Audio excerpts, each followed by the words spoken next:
Hello दोस्तों, नमस्कार। SM किसी चैनल में मैं आप सभी लोगों का दिल से बहुत बहुत स्वागत करता हूं। सो दोस्तों, इस वीडियो को स्टार्ट करने से पहले ज़रूर याद दिलाना चाहूँगा, आज के दिन दो इंपॉर्टेंट वीडियोस यहां पे अपलोड हो चुके हैं।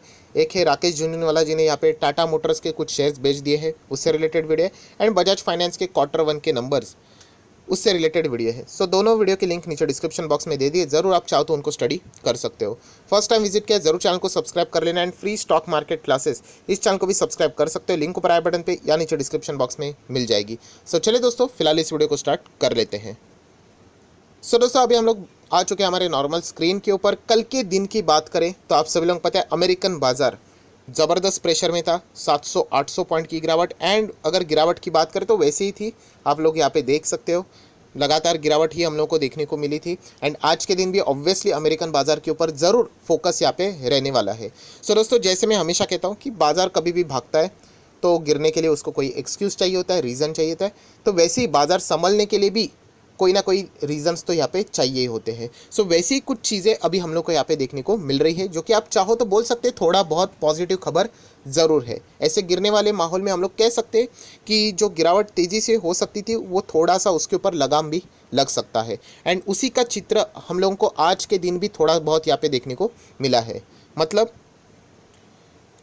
अगर आज हम यहाँ पे निफ्टी की बात करें तो आप देख सकते हैं, जबकि विदेश के बाजार 2% डाउन, 2.25% डाउन रफली में बात करूँ, इतना तो एवरेजली गिर गए थे, फिर भी इंडियन मार्केट में उस लेवल की गिरावट अभी तक तो देखने को नहीं मिली। आप देख सकते हैं आज भी अगर हम लोग बात करें 0.76%, एक नॉर्मल ही गिरावट हम लोग कहेंगे, खास करके जब विदेश के बाजार में इतनी ज़बरदस्त गिरावट है। ओपनिंग तो अगर आप देखोगे तो प्रीवियस क्लोज के तो नीचे रहेंगे, ये तो कल अमेरिकन बाजार ने ऑलरेडी इंडिकेशन दे दिया था। सो इतना कम गिरावट कंपैरेटिवली क्यों देखने को मिल रहा है? तो यस, उसके पीछे भी एक छोटा मोटा रीज़न यहाँ पे बाजार में अवेलेबल है। मैं अगेन कह रहा हूँ, ऐसी कोई बात नहीं होती कि सिर्फ एक ही कारण होता है, बहुत सारे कारण यहाँ पे चलते रहते। इनफैक्ट मैं अभी वीडियो जो बना रहा हूँ उस टाइम में भी बैक एंड पे कोई ना कोई अच्छे पॉजिटिव नेगेटिव प्लस माइनस चीज़ें चलती रहती है, राइट। सो यहाँ पे हम लोग को कुछ वजह देखनी है जिसके चलते हम लोग कह सकते हैं बाजार के लिए एक छोटा मोटा यहाँ पे खुशखबरी देखने को मिल रहा है। सो दोस्तों, जिस रीज़न के ऊपर हम लोग जाएंगे ऑब्वियसली उसके पहले एक बार अमेरिकन बाजार का फ्यूचर भी देखेंगे, जो कि हमारे मार्केट के साथ चलते हैं। आप देख सकते हैं यहाँ पे अमेरिकन बाजार का फ्यूचर पॉजिटिव तो एटलीस्ट देखने को मिल रहा है, राइट। ये कोई ग्रेट चल रहा है ऐसी कोई बात नहीं, बट स्टिल इतनी गिरावट के इसमें माहौल में अगर ये यहाँ पे हरा निशान भी आ जाता है तो हम लोग कह सकते हैं एक थोड़ा सा, जैसे मैंने कहा था ना कि एक रुकावट हम लोग को देखने को यहाँ पे मिल चुकी है। वो रुकावट के पीछे की वजह क्या है उसी को हम लोग को यहाँ पे देखना है। अगर आप इसका चार्ट पैटर्न भी देखोगे, मैं एक दिन का सिलेक्ट कर लेता हूँ, चार्ट पैटर्न लगा देता हूँ, तो ये देखिए साइडवेज पैटर्न ही देखने को मिल रहा है आप लोगों को, अप्स एंड डाउन्स अगर आप लोग देखोगे तो। उसी के साथ साथ अगर आप लोग विदेश के बाकी के भी मार्केट देखोगे, जैसे कि यूरोप के मार्केट, ये देखिए जर्मनी की बात करें, यूके की बात करें, फ्रांस की बात करें, ऐसी बात नहीं कि रॉकेट की तरह कुछ भाग रहे, कुछ भी नहीं, एकदम मामूली सी आप लोगों को हरा निशान देखने को मिल रहा है, बट स्टिल कंट्रोल में देखने को यहाँ पे मिल रहा है। अभी भी बॉर्डर पे ही चल रहे हैं। मतलब हम लोग कह सकते हैं जो गिरावट के जो रीजन है, खास करके कोविड जो हम लोग को देखने को मिल रहा है वो आज भी हेवी है, बट स्टिल एक पॉजिटिव खबर हम लोग को यहाँ पे मदद करते हुए देखने को मिल रही है। एटलीस्ट इतना तो हरा निशान देखने के हिसाब से। ऐसी बात नहीं, कुछ मार्केट यहाँ पे यूरोप में आप लोगों को लाल निशान में भी देखने को मिल रहे हैं, बट वो भी एकदम बॉर्डर पे पॉइंट, सारे मार्केट देख लेना 0.10 या फिर 0.13, सारे के सारे पॉइंट के इसमें ही चल रहे हैं, राइट। सो यहाँ पे ऐसी कौन सी वजह है जिसके चलते बाजार को एक थोड़ा बहुत सपोर्ट मिलने की कोशिश यहाँ पे हो रही है? एंड अगर देखा जाए तो ये जो न्यूज़ थी ना दोस्तों, संडे के दिन भी हम लोग को इससे रिलेटेड यहाँ पे पता चल गया था, बट जो मंडे के दिन जो रीज़न था कोविड के चलते जो वापस रेस्ट्रिक्शंस लग गए थे, आप सभी लोगों को पता है। एंड ये जो आगे की स्थिति हो जाएगी उसको पहले बाजार प्रेडिक्ट करता है, उसका असर इतना था कि ये जो पॉजिटिव खबर है उसके ऊपर भी नज़रअंदाज हो गया। सो फिलहाल अभी की अगर हम लोग बात करें तो इस खबर के चलते हम लोग को बहुत सारी चीज़ें नॉर्मल होती हुई थोड़ा बहुत देखने को यहाँ पे मिल रही हैं। तो दोस्तों, ये जो जिस कारण की हम लोग बात कर रहे थे उसके ऊपर अभी मैं यहाँ पे आ चुका हूँ। ये मैंने क्या ओपन किया, तो दोस्तों मैं आप लोगों को बताना चाहूँगा ये है क्रूड ऑयल के प्राइजेस। बहुत ही ध्यान से सुन लेना, कुछ इंपॉर्टेंट चीज़ें सीखने को मिल सकती है, अगर आप चाहो तो नोट भी कर सकते हो। अगर मैं यहाँ पे आप लोगों को दिखा दूँ जून से लेके, ये देख सकते हैं आप लोग, जून 74 चल रहा था, ऑब्वियसली डॉलर की बात है यहाँ पे चल रही, 74, 74, 75, 75.56। जैसे जैसे हम लोग अभी जून के बाद जुलाई में आना शुरू करेंगे, near by 76, then 2 July 76, then 77 को क्रॉस किया। मतलब क्रूड ऑयल के प्राइजेस में ज़बरदस्त हम लोग को रिकवरी देखने को मिली, राइट। एंड उसके बाद अगर हम लोग यहाँ पे बात करें दोस्तों, तो यहाँ पे वो 70s के ही रेंज में था, कब तक? 16 जुलाई तक। बट अगर हम लोग यहाँ पे बात करें, यहाँ पे पिछले 2 दिन को अगर आप देखोगे एंड आज के भी दिन को, तो यही क्रूड ऑयल अभी हम लोग को 68 के रेंज में आते हुए देखने को यहाँ पे मिल रहा है। एंड क्रूड ऑयल कोई ऐसा ही नहीं गिरा है, 73 से लेके ये 68, ये जो गिरावट है दोस्तों, ये रुपीज़ की गिरावट नहीं, ये डॉलर्स की गिरावट है। तो आप अंदाज़ा लगा सकते हो, एक मैं बैरल की बात कर रहा हूँ तो कितने हज़ार की, या फिर अगर ओवरऑल पोजीशंस की बात करें लाखों करोड़ों की ये बात रहती है। तो क्रूड ऑयल में जो गिरावट हुई है उसके पीछे का जो रीज़न है वो अगर देखा जाए एज एन इकोनॉमी बहुत ही पॉजिटिव है, पूरे ग्लोबल इकोनॉमी के लिए पॉजिटिव है एंड इंडिया के लिए तो बहुत ही ज़्यादा पॉजिटिव है। सो उसी के ऊपर अभी हम लोग को वहाँ पे जाना है। एंड आपको बताना चाहूँगा, जब भी क्रूड ऑयल ऐसे सडनली गिर जाता है तो जो बॉन्ड यील्ड रहते हैं उसमें आप लोगों को गिरावट आती हुई देखने को मिल जाती है। सो आप देख सकते हैं जो यूएस बॉन्ड यील्ड है वो अभी हम लोग को टंबल होते हुए देखने को यहाँ पे मिल रहे हैं। इक्विटी मार्केट, बॉन्ड मार्केट, ये ऑयल मार्केट, गोल्ड, ये सारे एक दूसरे के साथ देखा जाए तो इंटरलिंक ही रहते हैं। ये भागेगा तो ये गिरेगा, ये गिरेगा तो ये भागेगा, ये चीज़ें चलती रहती है। तो क्रूड ऑयल में हम लोग को गिरावट देखने को मिल रही है, तो ऑटोमेटिकली आप लोग देख सकते हैं बॉन्ड यील्ड में भी आप लोगों को यहाँ पे प्रेशर देखने को यहाँ पे मिल रहा है, जो कि इक्विटी मार्केट के लिए एक अच्छी बात ज़रूर होती है। सो अभी मुद्दे की बात कर रहे थे कि क्रूड ऑयल गिरा क्यों, मतलब 73 70 के आसपास चलने वाला सीधा 70 के नीचे 68 के आसपास ऐसे ही थोड़ी ना होगा। तो उसके पीछे एक बहुत बड़ा कारण है एंड वही कारण अभी हम लोग को यहाँ पे स्टडी करना है। सो दोस्तों अभी हम लोग आ चुके हैं मेन कारण के ऊपर, जहाँ पे आप देख सकते हैं ऑयल प्रोड्यूसिंग नेशंस। मैं आपको बताना चाहूँगा क्रूड ऑयल हर कोई नहीं बनाता है, एक कार्टेल है, एक ग्रुप है जिसको हम लोग ओपेक के नाम से भी जानते हैं। यूजुअली क्रूड ऑयल कुछ ही कंट्रीज़ में आप लोगों को देखने को मिलेगा। सो जो कार्टेल रहता है ना वो अपने हिसाब से प्राइसिंग भी डिसाइड कर सकता है, प्रोडक्शन डिसाइड कर लो बढ़ाना है या फिर कम करना है, ऑटोमेटिकली प्राइस के ऊपर इम्पैक्ट आ जाता है। एंड आपको पता है क्रूड ऑयल ज़्यादा अवेलेबल नहीं, कुछ चीज़ें लिमिटेड सोर्सेज में ही हम लोग को देखने को मिल जाती है। सो आप देख सकते हैं oil producing nations have agree to increase, क्या कर रहे हैं वो, एग्री हो गए to increase their output with the aim of reducing the prices and easing the pressure on world economy। yes दोस्तों, ये एक पैरे ना ही आप लोगों को बहुत सारी चीज़ें उनका आंसर दे दिया है। सबसे पहले वर्ल्ड इकोनॉमी के ऊपर जो प्रेशर है उसको रिलीज़ करने के लिए जो ऑयल प्रोड्यूसिंग नेशन है, आप चाहो तो ओपेक कार्टेल भी बोल सकते हो, उनके जो पार्टनर्स भी बोल सकते हो, उन्होंने ये डिसाइड किया है कि जो क्रूड ऑयल का आउटपुट है उसको वो इंक्रीज़ करेंगे। एंड आउटपुट इंक्रीज हो गया मतलब सप्लाई ज़्यादा हो गया तो ऑटोमेटिकली उसके प्राइजेस कम होना शुरू हो जाएंगे। जितनी चीज़ें रेयर है उतना ही उसका दाम बढ़ जाता है एंड जितनी उस चीज़ों का ओवर सप्लाई होना शुरू हो जाता है ऑटोमेटिकली उसका प्राइस नीचे आता है। और ये ऐसा क्यों कर रहे हैं, क्योंकि आप सब लोगों को पता है प्राइस भी रिड्यूस हो जाएगा इसके चलते, क्योंकि एक वर्ल्ड इकोनॉमी के ऊपर प्रेशर है। अभी ये थर्ड वेव की चीज़ भी देखने को मिल रही है, तो इस चीज़ के चलते हम लोग कह सकते हैं कि ऑलरेडी हम लोग को संडे को भी ये चीज़ यहाँ पे देखने को यहाँ पे मिली थी।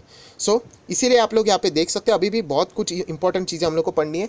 द ओपेक कार्टेल, कार्टेल मतलब group, and the partner such as Russia will boost the supply from August. Supply बढ़ाएंगे, सप्लाई ज़्यादा बढ़ गया तो ऑटोमेटिकली प्राइस हम लोग को यहाँ पे जो बढ़ते हुए देखने को मिले हैं लगभग पिछले कई टाइम से, वो हम लोग को यहाँ पे कंट्रोल्ड होते हुए देखने को यहाँ पे मिल जाएंगे। सो अगर देखा जाए, जैसे मैंने कहा कि इंडिया के लिए तो बहुत अच्छा है, क्योंकि अगर आपके सामने में 100 बैरल रख देता हूँ क्रूड ऑयल के, तो उसमें से 80 बैरल हम लोग बाहर से लेके आते हैं। एंड बाहर से लेके आएंगे तो ऑब्वियसली आपको डॉलर में पेमेंट करना पड़ेगा, मतलब हमारा जो डॉलर इम्पोर्ट बिल रहता है वो बढ़ जाता है। एंड अभी ऑटोमेटिकली पहले जो 73 74 देना पड़ता था एक बैरल के पीछे ब्रेंट की, अगर हम लोग बात करें अभी 68 देना पड़ेगा। सो जितना अभी ये ओवर सप्लाई या फिर सप्लाई के बाद अगर हम लोग बात करें ये नीचे नीचे जाएगा, उतनी ही अच्छी बात रहेगी इंडियन इकोनॉमी के लिए भी एंड बाकी के भी चीज़ के लिए भी। सो हम लोग कह सकते हैं, आप लोग यहाँ पे देख सकते हो और भी कुछ चीज़ें मैं बताना चाहूँगा। जैसे ये तो पूरा हिस्ट्री की बात है कि ये साल कितना भागा, अभी 74 तक आ गया करके। तो आप लोग देख सकते हैं, देखिए लास्ट ईयर की ही बातें उन्होंने की है कि तभी ओपेक ने जाके या एंड उनके जो पार्टनर्स ओपेक एंड प्लस उनके जो पार्टनर्स है उन्होंने प्रोडक्शन कट किया था, कितने, by 10 million barrel per day. और ये क्यों किया था उन्होंने, पेंडेमिक के सिचुएशन में भी क्यों किया था, क्योंकि आपको पता है पेंडेमिक के वजह से बहुत सारे बिजनेसेस क्लोज हुए, इंडस्ट्रीज क्लोज हुई थी, टेम्पररी हॉल्ट लग चुका था। सो ऑब्वियसली बिजनेस ही नहीं चलने वाले हैं, तो जो आने वाली जो रेगुलर डिमांड थी वो भी डिमांड हम लोगों को स्लम्प होते हुए देखने को मिली थी, गिरते हुए देखने को मिली थी। एंड उसी के साथ साथ डिमांड भी अगर कम किसी चीज़ की हो जाती है उसकी कीमत भी कम हो जाती है। सो ऑब्वियसली अगर आप लोग बनाते ही रहोगे, क्रूड ऑयल का प्रोडक्शन चलते रहेगा, सो सप्लाई तो पानी की तरह हो जाएगा। एंड आपको याद होगा बीच में वो पॉलिटिक्स भी हुआ था, बट क्रूड ऑयल आप लोगों ने देखा था कैसे माइनस में भी जाते हुए देखने को मिला था, वो WTI था। पॉलिटिक्स भी इन्वॉल्व था, जैसे मैंने कहा ये एक अलग रीज़न नहीं है। ये जो चीज़ें अभी हम लोग को यहाँ पे देखने को मिल रही है, ये पहली वाली थी, तभी पैंडमिक था, डिमांड नहीं था। बट अभी क्या चल रहा है आप देख सकते हैं, this year the price of the oil has surge because economy हम लोग को वापस रीओपन होते हुए देखने को मिली, सारी चीज़ें वापस बढ़ती हुई देखने को यहाँ पे मिल रही। सारे के सारे देश की अगर हम लोग बात करें, आप चाहो तो खुद को भी एनालाइज करके देख लेना, 1 साल पहले आप कैसे जी रहे थे एंड अभी कैसे जी रहे हो, फ़र्क ज़रूर रहेगा। सारी चीज़ें नॉर्मली शुरू हो चुकी है, मतलब ग्लोबल रिकवरी हम लोग को देखने को मिली थी। अभी ये थर्ड वेव वापस स्टार्ट हो चुकी है, वापस ये रिस्ट्रिक्शंस प्रॉब्लम्स देखने को मिल रहे हैं। तो इस चीज़ को नॉर्मलाइज करने के लिए हम लोग यहाँ पे बोल सकते हैं, ये भी एक डिसीजन जो उन्होंने संडे के दिन ही लिया था, उसका फ़ायदा ज़रूर पूरे ग्लोबल इकोनॉमी को यहाँ पे होने वाला है। एक मेजर रीज़न है जिसके चलते हम लोग कह सकते हैं एक अच्छा खासा सपोर्ट हम लोग को मिलेगा। ऐसा नहीं है कि तूफान ही आ जाएगा करके, भागेगा करके, बट येस जो गिरने वाली जो हम लोगों को जो छुरी देखने को मिल रही थी वो बीच में तो थोड़ी सी रुक जाएगी। आज के इसीलिए अगर आप देखोगे तो डो फ्यूचर्स भी हम लोग को नॉर्मल देखने को मिला 0.25%, या फिर दुनिया के भी मार्केट्स आप लोगों ने देखे होंगे पॉइंट में ही चल रहे। तो ये सबसे बड़ी मेन वजह है, जो कि एक अच्छी बात है कि यहाँ पे अभी इन लोगों ने डिसीजन लिया, अगस्त से प्रोडक्शन ये ज़्यादा करेंगे, सप्लाई ज़्यादा होगा। ऑटोमेटिकली पूरे वर्ल्ड इकोनॉमी के लिए ये एक बर्डन वाली जो चीज़ थी वो यहाँ पे थोड़ा सा कम होते हुए देखने को यहाँ पे मिल जाएगा। पर दोस्तों ये जो सारी चीज़ें मैंने आप लोगों को बताई है, ये अच्छी तो सुनने को यहाँ पे देखने को मिल रही है, बट जैसे मैंने कहा इसमें बहुत सारे पॉलिटिक्स भी रहेंगे। हर एक देश रहता है, उनके खुद के पार्टनर्स रहते हैं, उनके खुद के अलायंस रहते हैं। कभी कभी ऐसा हो जाता है कि एक दूसरे के साथ इनकी बनती नहीं है, ऐसा हम लोगों ने इससे पहले भी यहाँ पे देखा हुआ है। ऐसी बहुत सारी चीज़ें हैं, जैसे कि अगर हम लोग बात करें सऊदी अरेबिया है, UAE भी है, देन अबू धाबी की भी अगर हम लोग यहाँ पे बात करें, जो प्रपोजल उन्होंने पहले यहाँ पे ब्लॉक कर दिया था। तो ऐसे बहुत सारे रिजेक्शन भी हम लोग को यहाँ पे देखने को मिल जाते हैं। मतलब जो अनयूजुअली जो पब्लिक डिस्प्यूट्स हम लोग को यहाँ पे देखने को मिल जाते हैं उनके जो अलायंस में, तो ये भी एक फियर ज़रूर है कि ये जो ओपेक एंड प्लस जो कार्टेल, ये जो डिसीजन यहाँ पे लिए जाते हैं कि वो कितने लंबे तक यहाँ पे चलेंगे। बट अगर हम लोग बात करें ये जो नई डील के हिसाब से, अगर वो जो बात यहाँ पे चल रही है, अगर वो ऐसे ही चली, ओपेक एंड उनके पार्टनर्स ने जो बोला है कि वो सप्लाई को इंक्रीज़ करेंगे, एंड वो भी कैसे करने वाले, further the 2 million barrel per day from the August, and ये चलने वाला है दिसंबर 21 तक। तो ज़रूर ये मार्केट्स को स्टेबल करने वाले हैं। बट इनके ऊपर पूरा भरोसा रखना भी बहुत डेंजरस है, क्योंकि ये आज ये बोल रहे कल जाके चीज़ें भी चेंज होती है। इसके पहले भी ऐसी बहुत बार चीज़ें हो चुकी है। फिलहाल की सिचुएशन को देख के मैं आज कह सकता हूँ कि यस, ये पॉजिटिव खबर ज़रूर है। इसको बाज़ार को एक स्टेबल होने के लिए ज़रूर टाइम मिलेगा, बट आगे क्या होता है वो भी देखना बहुत ही ज़्यादा इंटरेस्टिंग यहाँ पे रहने वाला है। ये मेन वजह है जिसके चलते जो क्रूड ऑयल अच्छा खासा चल रहा था, वो अभी हम लोग को वापस 70 के नीचे फिसलते हुए देखने को मिला है, आप देख सकते हो। एंड उसी के साथ साथ क्रूड ऑयल जब टंबल हो जाते हैं तो बॉन्ड यील्ड के ऊपर भी हम लोग को ये प्रेशर आते हुए देखने को यहाँ पे मिला है। इसके चलते हम कह सकते हैं कि मार्केट्स में थोड़ा बहुत, ग्लोबल मार्केट में थोड़ी बहुत रुकावट यहाँ पे आ चुकी है। कह सकते हैं, जैसे बोलते हैं ना कि खराब एनवायरनमेंट जब रहते हैं, एक पॉजिटिव न्यूज़ भी अच्छा इम्पैक्ट ज़रूर डालती है। तो ये क्रूड ऑयल की वजह से, ये जो डिसीजन लिया गया है उसके वजह से हम लोग को देखने को यहाँ पे मिल रहा है। आप आशा करते हो आप लोगों को सारी चीज़ समझ में यहाँ पे आई होगी, तो ज़रूर वीडियो को लाइक एंड शेयर कर देना। That's it, thank you very much दोस्तों, we will be meeting earning schedule. तब तक के लिए बाय बाय।